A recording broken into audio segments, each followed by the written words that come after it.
Dearly beloved, welcome to another episode of The Waiting Season.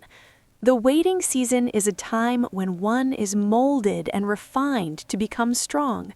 It may seem difficult and uneasy in the beginning, but at the end, when the potter is through with molding the clay, it becomes a vessel unto honor. This tale is a true life story of a woman once upon a time who waited desperately upon the Lord. It looked like she was forgotten and her prayers not heard, but she waited. Her name is Aurora. Aurora worked like a bee but had no honey for all her efforts. She strove hard like an ant but had no evidence of her hard work. She was a student who read more than her friends, most times into the night, but at the end of each exam, others did better than she. Nothing good could come out of her efforts.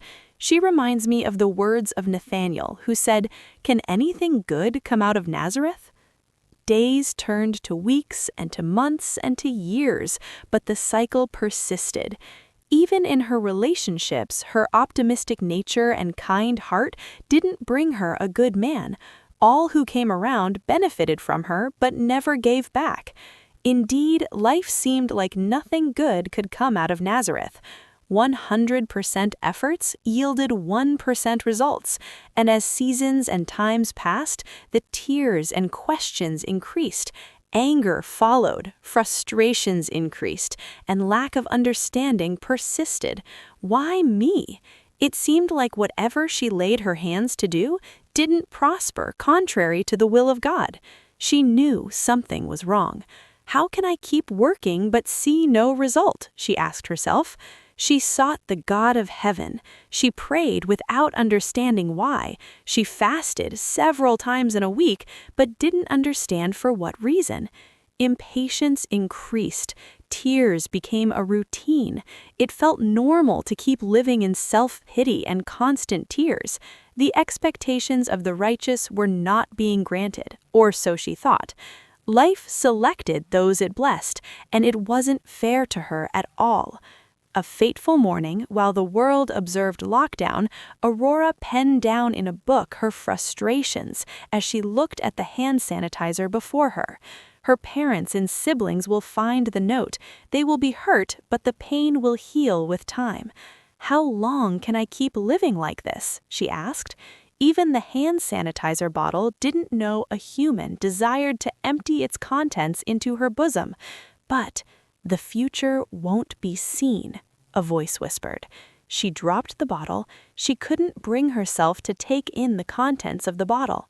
Someone held her. Someone who had always watched her. He is called the Watcher. If you are enjoying this story, please do well to share to bless somebody, subscribe, and like so it can reach others. After this encounter, a more frustrating season passed for Aurora. She couldn't bring herself to talk to anyone. She didn't know who to talk to who would understand. More prayers, more fasts, more waiting upon the Lord to transform her night to day. What am I not seeing? What am I not understanding? She pondered. One Saturday, out of anger, she had fought with her junior brother. Tiredness filled her soul, and the next day she was in church. The pastor preached on sowing and reaping, and she was convicted. She was indeed tired. She got home, shut her room door, and wept. She groaned, she begged, she poured her heart out, and she pleaded to God for mercy. Seconds turned to minutes, and minutes to hour, and hour to hours, but she didn't stop. "Take the heaviness away from me, Lord," she cried. "Fix me," she pleaded. She didn't mind who heard her cry. She didn't open the door to her cousin who knocked on the door. The heaviness was too much. Years of frustrations, years of silent tears, years of anger, bitterness. She poured it out. "Fix me. Fix me, O Lord. Please fix me, Jesus. Don't let me end like this. Please fix me. I am tired, Lord. Please fix me," she brokenly cried. A broken and contrite heart the Lord will not forsake. The Lord couldn't resist her broken heart. He came into the room, and she heard a voice so clear as the voice of one talking to a friend. "I have taken your reproach away." Peace became still. The burden of her heart rolled away. Joy filled her soul, and laughter unexplained filled her mouth. Peace that surpassed her understanding filled her, and love enveloped her soul. But the watcher was not through. He led her to open to the books as it was written of her, her purpose and blueprint in life. As Aurora shares this story, she can't even remember what the feelings of anger, frustration, and bitterness, once strongholds in her life, felt like. She speaks from healing beyond her even imagination. Everything she laid her hands upon took a new turn and began to prosper.